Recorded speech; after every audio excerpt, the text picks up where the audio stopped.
Bismillahirrahmanirrahim. Assalamualaikum warahmatullahi wabarakatuh. Waalaikumsalam warahmatullahi wabarakatuh. Ya, alhamdulillahirabbil alamin. Assalatu wassalamu ala asyrafil anbiya'i wal mursalin wa ala alihi wa sahbihi ajmain, amma ba'du. Ya, alhamdulillah pada siang hari ini kita masih diberikan kesehatan oleh Allah Subhanahu wa taala sehingga kita dapat melaksanakan kegiatan pada hari ini. InsyaAllah kegiatan ini akan mendapatkan berkah untuk kita semua. Amin ya rabbal alamin. Ya, tidak terlupa terima kasih saya ucapkan kepada Bapak dan Ibu yang sudah bersedia hadir untuk pertemuan hari ini. Di mana pertemuan kita hari ini yaitu tentang materinya tentang penyebaran pemahaman budaya positif di lingkungan sekolah.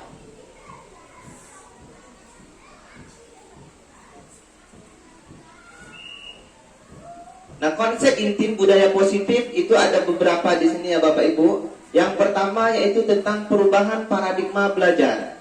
Kemudian yang kedua, disiplin positif. Yang ketiga, motivasi perilaku manusia. Selanjutnya yaitu kebutuhan dasar. Selanjutnya posisi kontrol restitusi. Selanjutnya keyakinan kelas. Dan yang terakhir yaitu segitiga restitusi. Nah, nanti saya akan jelaskan satu persatu tahapan yang 7 tadi. Ya, yang pertama yaitu perubahan paradigma belajar. Nah, dalam perubahan paradigma belajar memfokuskan murid sebagai pusat dalam kegiatan pembelajaran. Berdasarkan prinsip yang mempertimbangkan peserta didik mencapai kompetensi untuk memenuhi kebutuhan murid. Sesuai pemikiran Ki Hajar Dewantara, kita sebagai guru atau sebagai pendidik dapat menuntun dan membimbing murid sesuai kodratnya masing-masing agar mencapai keselamatan dan kebahagiaan yang setinggi-tingginya, baik sebagai manusia maupun anggota masyarakat. Jadi salah satu hal yang menarik perhatian dalam pembelajaran paradigma baru yaitu penerapan profil pelajar Pancasila sebagai acuan kebijakan sistem pendidikan yang memiliki kompetensi dan karakter esensial, yaitu yang ada 6. Tahu kan Bapak Ibu apa itu profil pelajar Pancasila? Ya, tentu kita semua sudah tahu. Nah, di dalam profil pelajar Pancasila ada 6 dimensi yang harus kita tahu. Nah, ini sebenarnya bisa kita terapkan di dalam kelas ya. Jadi biar anak kita tahu apa itu profil pelajar Pancasila dan apa aja dimensi yang ada di dalamnya. Nah, untuk pembelajaran profil pelajar Pancasila kita bisa lakukan sambil bernyanyi, karena setahu kita kan anak-anak lebih cepat hafal apabila dilaksanakan dengan bermain atau dengan lagu. Nah, coba kita nyanyikan. Bisa Bapak Ibu untuk menyanyikan lagu profil pelajar Pancasila? Ya, coba kita sama-sama. Pelajar Pancasila beriman dan bertakwa dan berakhlak mulia. Bapak pun sudah lupa. Coba kita ulang dulu Bu, ya Bapak Ibu. Ya, sama-sama. Iya. Ya, 1, 2, 3. Pelajar Pancasila beriman dan bertakwa dan Tuhan yang Esa dan berakhlak mulia, berkeanekaan global, gotong royong mandiri, kreatif dan bernalar kritis.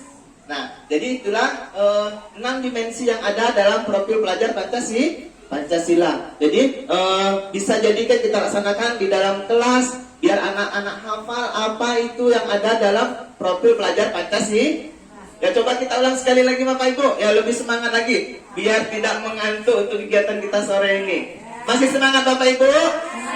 Iya, masih semangat. Ya, kita nyanyikan sekali lagi. 1, 2, 3. Pelajar Pancasila beriman dan bertakwa pada Tuhan yang Esa dan berakhlak mulia, berkeanekaan global, gotong royong mandiri, kreatif dan bernalar kritis. Ya, kalau sudah ada dalam diri siswa kita semua yang ada dalam profil pelajar Pancasila, berarti sudah mantap ya sekolah kita. Selanjutnya yaitu tentang disiplin positif. Nah, Bapak Ibu, ada yang tahu apa? Ada yang bisa berargumen apa itu budaya positif? Apa arti dari disiplin itu sendiri? Tata tertib. Iya, ada Bu Suna bilang disiplin itu adalah tata tertib. Ada lagi? Bu Mai, apa itu disiplin? Ya, disiplin bisa dikatakan sebagai peraturan. Ada lagi Bapak Ibu? Oke, nah untuk jelasnya apa itu disiplin? Nah, yang pertama itu tentang disiplin positif. Disiplin positif yaitu suatu pendekatan untuk penerapan dari dalam diri anak tanpa adanya hukuman ataupun hadiah. Nah, sebenarnya yang dikatakan di sini adalah hukuman dan hadiah. Jadi disiplin positif itu yang tanpa adanya imbalan-imbalan dari luar diri anak itu, seperti adanya hukuman atau adanya hadiah. Kemudian selanjutnya cara penerapan disiplin untuk mengajarkan murid bertanggung jawab dan dapat menumbuhkan kesadaran diri murid berdasarkan nilai-nilai kebajikan. Nah, untuk menciptakan murid yang merdeka, syarat utamanya adalah harus adanya disiplin yang kuat. Disiplin yang dimaksud yaitu disiplin diri yang memiliki motivasi internal, yang memiliki motivasi dari dalam diri anak itu sendiri. Barulah dia tergolong disiplin positif. Jadi disiplin yang ada itu dia tertanam dari dalam diri anak itu sendiri, tanpa ada imbal-imbalan dari luar atau berupa hadiah. Itu baru dibilang disiplin positif.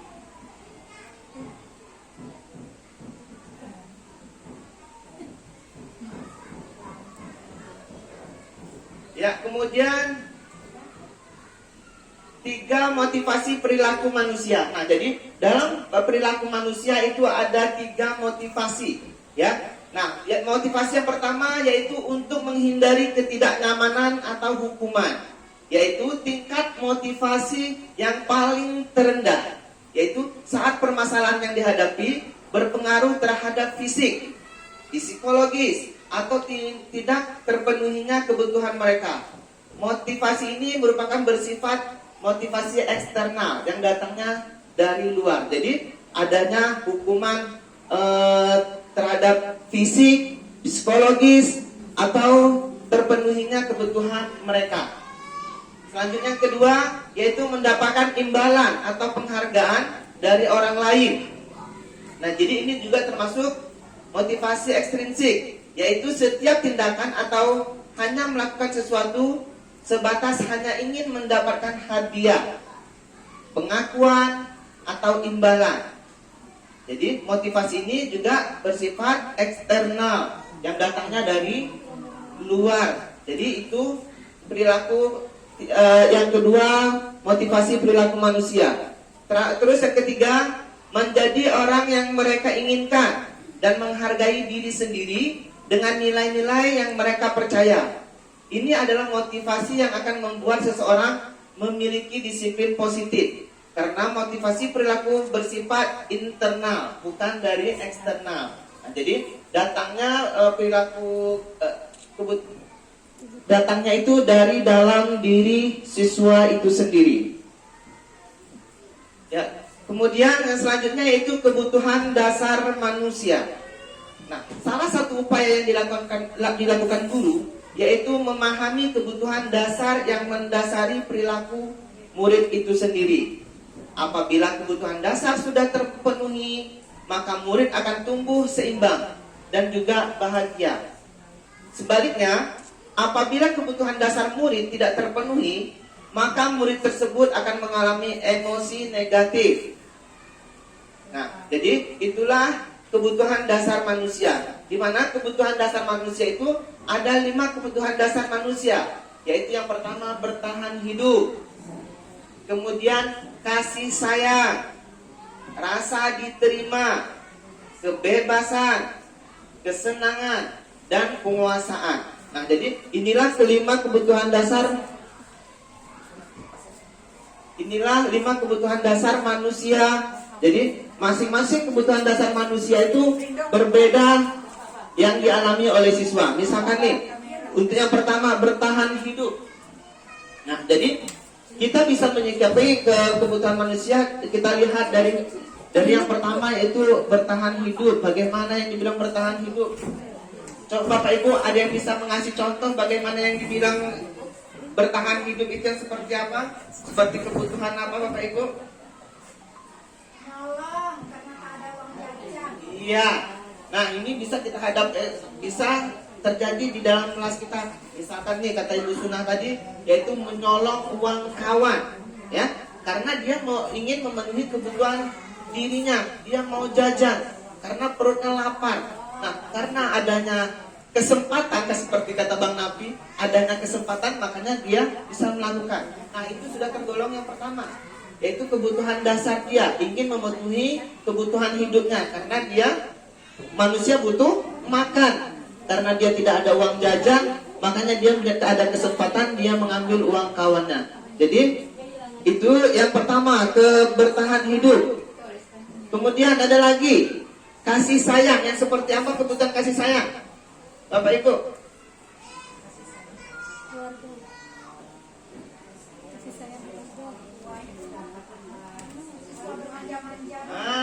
Iya. Banyak. Iya.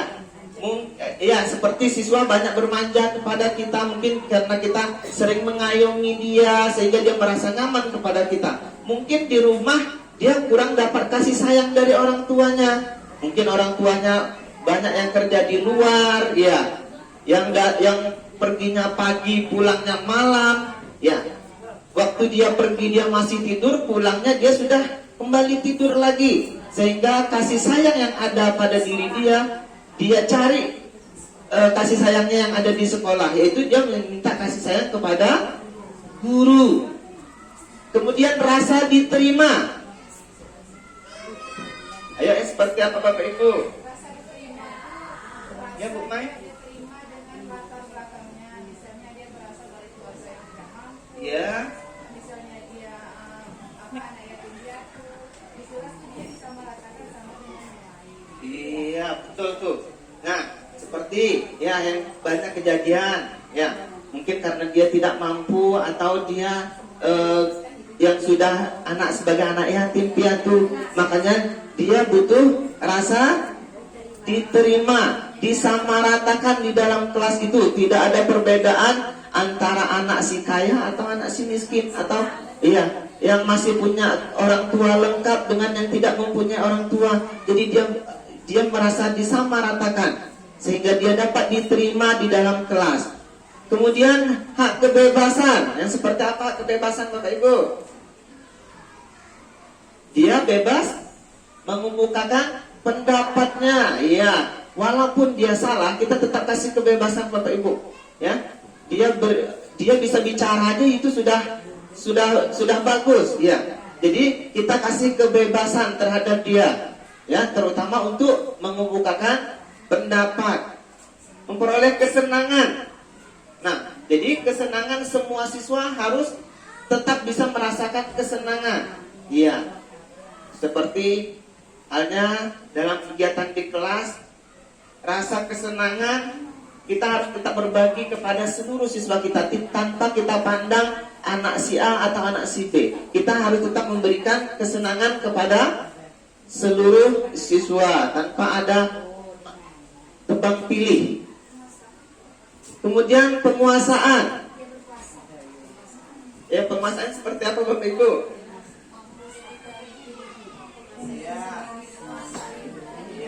Dia bisa menjadi, terutama memimpin untuk diri dia sendiri dulu. Dia bisa untuk membuat diri dia bisa terlebih dahulu. Ya, selanjutnya posisi kontrol guru. Nah, untuk posisi kontrol guru sebenarnya ada 5 Bapak Ibu. 5 posisi kontrol untuk guru. Yang pertama yaitu penghukum. Guru yang menggunakan posisi kontrol penghukum sering menggunakan hukuman fisik maupun verbal dengan nada suara yang tinggi, bahasa tubuh menunjuk-nunjuk dan melotot. Nah, ini ada contoh kalimat. Ya, siapa yang biasa menggunakan kalimat yang seperti ini? Nah, contoh kalimat untuk posisi kontrol guru yang pertama yaitu penghukum. Siapa yang bisa Bapak Ibu? Bapak Ibu Sunan. Bacakan contohnya Bu Sunan. Terlambat lagi, pasti terlambat lagi. Selalu datang terlambat. Kapan bisa datang tepat waktu? Nah, iya. Tepuk tangannya Bu. Seperti itulah kira-kira Bapak Ibu. Iya. Nah, sering kan kita dengar kalimat yang seperti ini?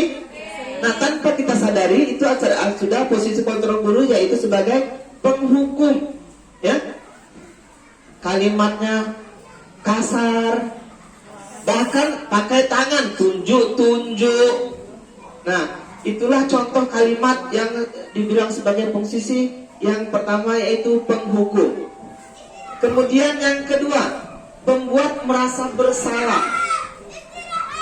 Dalam posisi kontrol ini, guru akan bersuara lebih lembut, membuat merasa bersalah, merasa tidak nyaman, atau rendah diri. Sedangkan murid dalam posisi ini akan memiliki penilaian diri yang buruk tentang diri mereka, merasa tidak berharga dan mengecewakan orang yang dia sayangi, yaitu adalah guru. Nah, ya saya minta kembali untuk contoh yang kedua, posisi kontrol yang kedua, membuat merasa bersalah. Gimana kira-kira Ibu Emma kalimatnya itu, Ibu Emma? Budi, kamu ini bagaimana ya? Iya, kamu sudah berjanji dengan Bapak tidak akan terlambat lagi. Tidak akan terlambat lagi. Membuat merasa bersalah sehingga siswanya merasa dia bersalah. Kamu sudah berjanji dengan Bapak tidak akan terlambat lagi. Iya, terima kasih Bu Emma. Iya. Nah, di sini kalimat yang dikasih contoh oleh Ibu Emma tadi itu pembuat merasa bersalah, ya. Jadi siswa akan merasa bersalah. Bersalah kepada siapa? Yaitu merasa bersalah kepada guru karena dia sudah membuat membuat siswa merasa bersalah karena dia sudah mengecewakan gurunya. Kemudian posisi kontrol yang ketiga yaitu sebagai teman.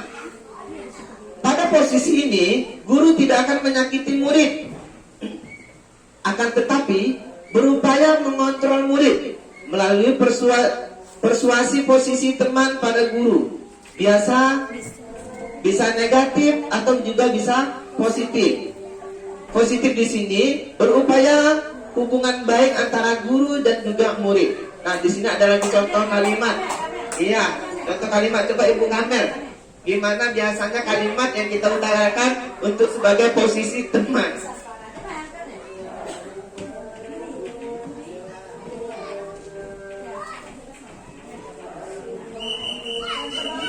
Budi, ayolah. Bagaimana kamu ini? Kemarin sudah berjanji dengan Bapak, bukan kenapa terlambat lagi? Terima kasih kepada Ibu Kamer. Nah, ini posisi teman. Ya, ini contoh kalimat posisi teman. Budi, ayolah, bagaimana kamu ini?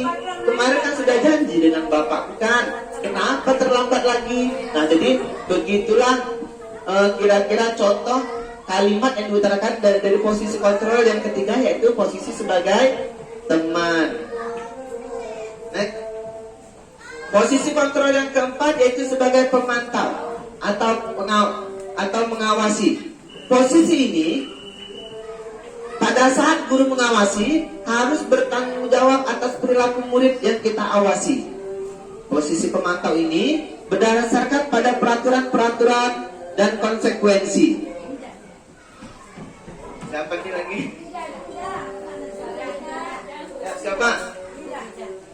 Nah, kita coba Ibu Aisyah untuk memberikan contoh kalimat untuk posisi pemantau atau pengawasi.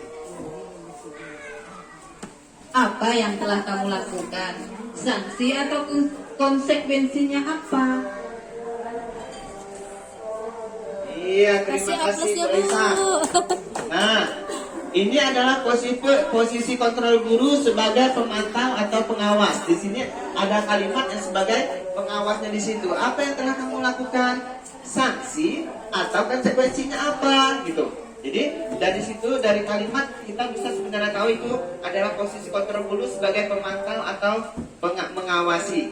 Yang terakhir, inilah posisi kontrol guru yang paling baik. Semoga kita juga bisa memposisikan posisi guru kita, yaitu sebagai posisi manajer.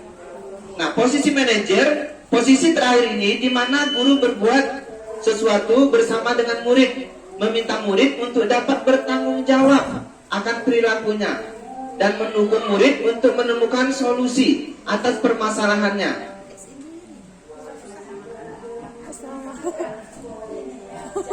Ya, coba Ibu Salma dulu. Contohnya kan, jika kamu meyakinkannya, apakah kamu bersedia memperbaikinya? Iya. Nah, dan dibacakan oleh Ibu Salmah, itulah contoh posisi kontrol yang paling baik di antara 5 posisi kontrol yang ada, yaitu posisi manajer. Nah, kita lanjut tentang keyakinan sekolah, keyakinan kelas. Sebagai seorang guru, sangat berperan penting untuk mewujudkan terbentuknya keyakinan sekolah atau keyakinan kelas yang disepakati oleh guru dan juga siswa. Keyakinan kelas berupa nilai-nilai kebajikan yang mudah diingat, dipahami, dan diterapkan dalam lingkungan sekolah. Ya, kita yakin bahwa sekolah kita, kelas-kelas yang ada sudah mempunyai tentang keyakinan kelas. Coba sekarang Ibu Sunah sudah membuat keyakinan kelas. Apa salah satu contoh dari keyakinan kelas yang ada di kesepakatan kelas Ibu? Yang ada kesepakatan antara guru dan siswa, contohnya seperti apa? Terima kasih kesempatannya. Kami punya sekitar 6 atau 7 kesepakatan kelas, tapi saya tidak mampu untuk menyampaikan semuanya di sini, tidak saya ingat. Yang saya ingat hanya kami meyakini satu kelas itu kami bersaudara. Jadi tidak boleh ada siswa yang berkelahi dalam satu kelas. Nah, kemudian kami bersepakat untuk mengumpulkan tugas tepat waktu, untuk tidak membuang sampah di dalam kelas. Hanya itu Pak yang saya ingat Pak. Bapak boleh cek langsung ke kelas saja Pak. Oke, jadi untuk sebagai contoh atau gambaran gimana bentuk keyakinan kelas yang telah disepakati oleh guru kelasnya dan siswa, bisa kita sambil mencontoh di kelas Ibu Sunah, Bu ya. Nah, di mana keyakinan kelas atau sekolah itu dibuat antara kesepakatan antara siswa dan juga guru. Ya, adanya kerjasama. Nah, tapi harus menjaga keyakinan kelas itu sendiri. Jadi itu dibuat memang harus ada di setiap kelas. Mungkin isi dari keyakinan kelas tiap kelas berbeda. Contoh salah satu dari keyakinan kelas lokal Kusuna tadi dibilangnya adalah teman adalah saudara. Ya, teman satu kelas itu bersaudara. Nah, dari kalimat yang pendek itu sudah tergambar bahwa di dalam kelas itu tidak ada yang namanya persaingan atau bahkan perkelahian, karena dia merasa satu kelas itu adalah saudara. Jadi kalimatnya mungkin hanya kalimat simple yang memang kalimat yang diutarakan oleh siswa, tapi mempunyai makna yang berarti maknanya dalam dari kalimat yang ada gitu. Ya, kita lanjut. Nah, yang selanjutnya yaitu segitiga restitusi. Seorang guru dapat menerapkan budaya positif di sekolah perlu adanya program restitusi. Segitiga restitusi yaitu suatu proses dialog yang dilakukan guru untuk menghasilkan murid yang mandiri dan bertanggung jawab. Posisi manajer dikembangkan pada murid yaitu motivasi intrinsik. Nah, seperti yang kita tahu tadi, posisi yang dibilang tadi adalah posisi manajer yang paling baik. Nah, jadi untuk menangani sebuah permasalahan bisa kita tangani dengan segitiga restitusi. Nah, selanjutnya inilah bentuk 3 langkah segitiga restitusi. Nah, dalam segitiga restitusi ada 3 langkah. Ya, jadi kita bisa apabila ada permasalahan terhadap siswa, bisa kita laksanakan 3 langkah restitusi ini. Yang pertama, menstabilkan identitas. Tujuan menstabilkan identitas ini yaitu bertujuan untuk mengubah identitas anak dari orang yang gagal karena melakukan kesalahan menjadi orang yang sukses. Contohnya, saya juga pernah melakukan kesalahan. Nah, jadi kita panggil siswa, bisa kita mengutarakan kalimat yang seperti itu. Kita tanya mengapa dia dipanggil. Kita tanya dulu apakah dia tahu apa kesalahan yang ada pada diri dia sebelum kita ngejas langsung atau menghakimi siswa itu. Kita laksanakan dulu yang pertama, menstabilkan identitas. Nah, bisa kita mengatakan bahwa kita juga sebagai manusia, otomatis kita kan guru juga seorang manusia, pernah melakukan kesalahan. Kemudian langkah kedua yaitu kita laksanakan validasi tindakan yang salah. Setiap tindakan yang kita lakukan dengan satu tujuan yaitu memenuhi kebutuhan dasar. Nah, seperti contoh kalimat, kamu pasti punya alasan mengapa melakukan hal itu. Nah, jadi dari situlah kita sudah tahu mengapa dia melakukan kesalahan itu. Jadi kita bisa mencari benang merah mengapa dia melakukan kesalahan itu. Tapi kita belum mengatakan bahwa yang dia lakukan itu adalah benar. Minimal kita tahu dulu mengapa dia melakukan hal itu, yaitu dari validasi tindakan yang salah. Kemudian yang terakhir, menanyakan keyakinan. Nah, yaitu menghubungkan nilai-nilai kebajikan yang dipercayai sehingga murid berpindah menjadi orang yang diinginkan. Contohnya nilai-nilai kebajikan yang mana yang sudah kita sepakati tadi. Misalkan, ya, tadi kan kita bicara tentang keyakinan kelas. Nah, setelah dia melakukan melakukan kesalahan mungkin karena dia berkelahi atau apa yang dilakukan. Nah, jadi di sini kita bisa menanyakan nilai kebajikan, nilai keyakinan kelas yang mana yang dia langgar. Misalkan seperti tadi, ya, di lokal Busunah mengatakan teman adalah saudara. Nah, jadi apabila dia melakukan kesalahan, dia berkelahi dengan temannya, apakah dia melanggar apa tidak? Melanggar. Karena apa? Karena tidak sesuai dengan kesepakatan kelas. Karena dia berarti kalau tidak berarti dia tidak merasa dia bersaudara, makanya dia melakukan perkelahian. Nah, itulah 3 langkah segitiga restitusi. Nah, penutup.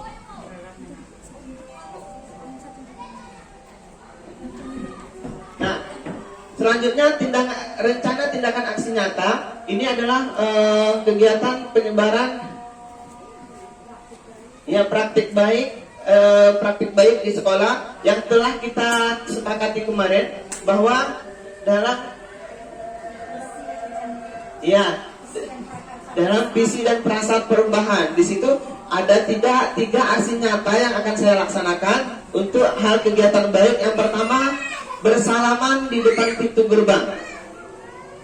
Apakah ini sudah terlaksana, Bapak Ibu?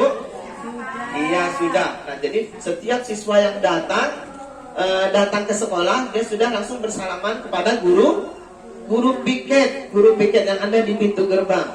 Kemudian mengantri di saat mengantar tugas di dalam kelas. Apakah sudah terlaksana? Belum. Iya. Kita berusaha untuk melaksanakan. Jadi nanti kita akan bertahap minggu demi minggu. Kita lihat nanti berapa persen yang sudah melaksanakan, apakah sudah melaksanakan mengantri saat dia mengantar tugas nantinya. Kemudian yang terakhir, membawa tumbler. Nah, ya, apakah sudah Bapak Ibu siswa kita membawa tumbler air minum di dalam? Sebagian sudah. Oke, berarti PR kita yaitu agar semuanya, minimal tidak semuanya, minimal 80% lah dari siswa kita yang ada untuk membawa tumbler. Biar apa? Biar kita dapat mengurangi sampah, ya, dengan siswa membawa tumbler. Dalam menerapkan program disiplin positif, hendaknya seorang guru memiliki standar profesional, kepribadian dan sosial yang baik, di mana sebagai seorang guru dapat merefleksikan diri pada posisi kontrol, yang sebagaimana perjalanan dirinya sebagai seorang amok atau posisi manajer yang menentukan murid menjadi insan, merdeka, mandiri, dan bertanggung jawab. Demikian pemaparan saya tentang penyebaran pemahaman budaya positif. Akhirnya terima kasih saya ucapkan kepada Bapak dan Ibu yang sudah meluangkan waktunya untuk melaksanakan kegiatan hari ini. Saya akhiri kegiatan hari ini dengan wabillahi taufiq wal hidayah. Assalamualaikum warahmatullahi wabarakatuh. Waalaikumsalam warahmatullahi wabarakatuh.